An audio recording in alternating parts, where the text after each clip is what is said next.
भारतीय सामाजिक संगठन के मौलिक तत्व के रूप में वर्ण व्यवस्था का विशेष महत्व पाया जाता है। इस व्यवस्था के अंतर्गत प्रत्येक व्यक्ति की प्रवृत्तियों को ध्यान में रखकर ही उसका स्थान व कार्य निश्चित किए गए थे।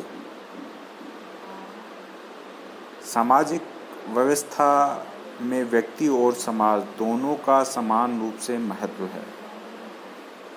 यदि यह कहा जाए कि वर्णाश्रम व्यवस्था सामाजिक संगठन के हिंदू सिद्धांत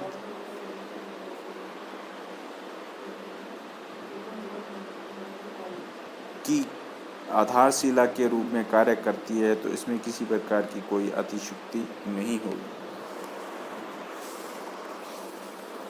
वर्ण का अर्थ शाब्दिक दृष्टि से वर्ण शब्द के 3 संभावित अर्थ लगाए गए हैं: चुनाव करना, रंग और वृत्ति के अनुरूप। पहले अर्थ को लोग विशेष महत्व देते हैं।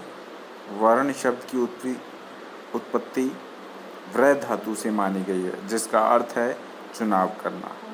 इस दृष्टि से व्यक्ति अपने लिए जिस व्यवसाय का चुनाव करता है, उसी के अनुसार उसके वर्ण का निर्धारण होता है। वर्ण शब्द का दूसरा अर्थ रंग से लगाया जाता है। ऋग्वेद में वर्ण शब्द का प्रयोग रंग या काले रंग की जनता के लिए किया गया है। Doctor GS. घुरिये के अनुसार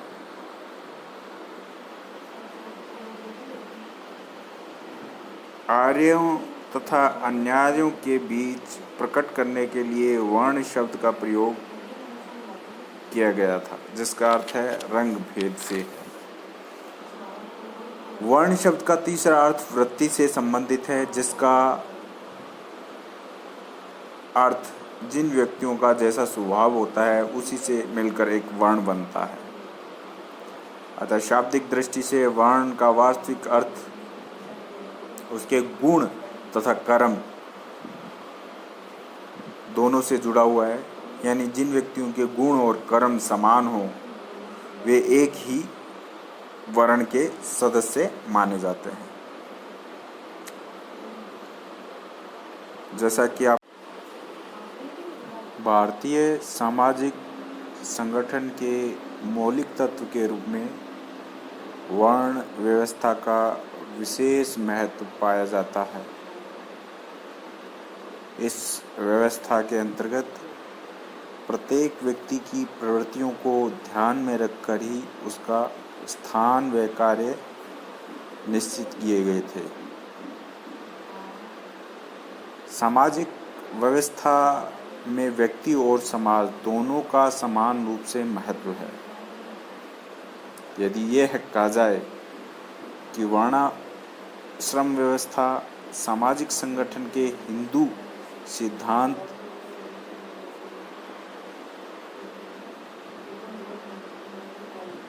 की आधारशिला के रूप में कार्य करती है, तो इसमें किसी प्रकार की कोई अतिशयोक्ति नहीं होगी। वर्ण का अर्थ शाब्दिक दृष्टि से वर्ण शब्द के 3 संभावित अर्थ लगाए गए हैं: चुनाव करना, रंग और वृत्ति के अनुरूप। पहले अर्थ को लोग विशेष महत्व देते हैं। वर्ण शब्द की उत्पत्ति व्र धातु से मानी गई है, जिसका अर्थ है चुनाव करना।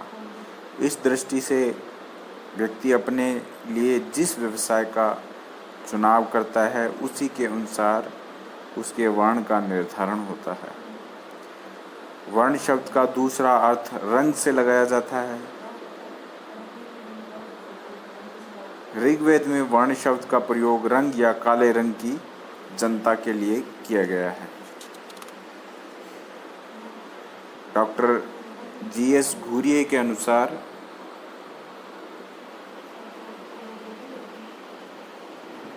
आर्यों तथा अन्यायों के बीच प्रकट करने के लिए वर्ण शब्द का प्रयोग किया गया था, जिसका अर्थ है रंग भेद से।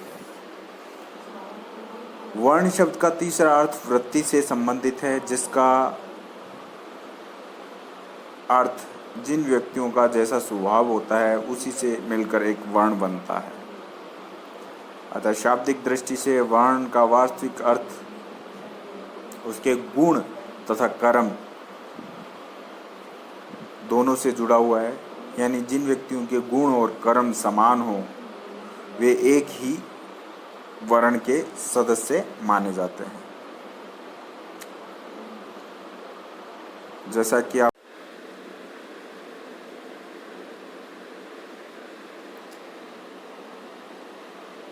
अब हम वर्ण के धर्म और कार्य की बात कर लें। वर्ण जो हैं 4 प्रकार के होते हैं: ब्राह्मण, क्षत्रिय, वैश्य, शूद्र।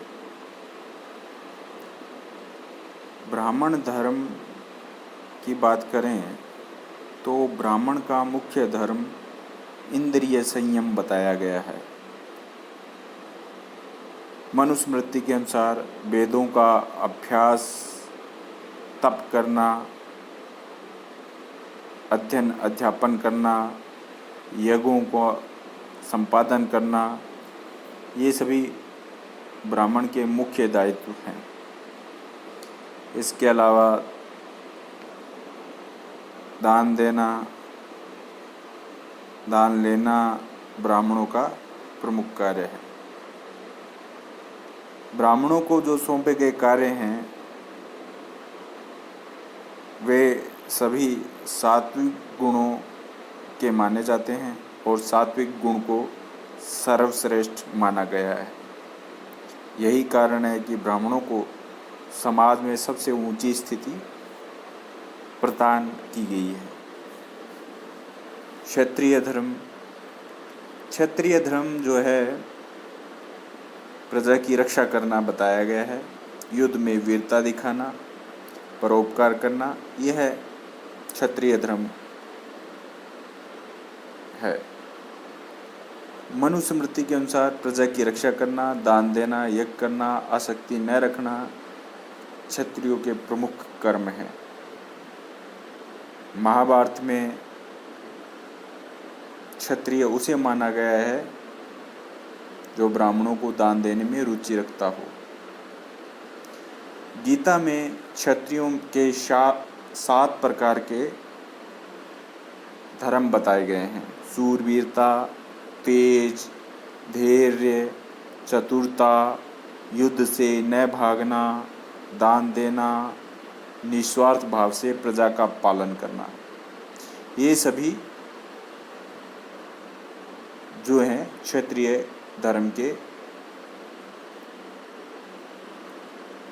गुण धर्म बताए गए हैं। वैश्य धर्म की बात करें तो वैश्य धर्म जो है समाज का भरण पोषण करना, व्यापार करना, व्यवसाय करना, यह वैश्य धर्म का प्रमुख गुण धर्म है। महाभारत में बताया गया है कि वैश्य वे हैं जो वेदों के अध्ययन से संपन्न होकर व्यापार करे, पशुपालन करे, कृषि करे और कृषि से अन्न संग्रह करके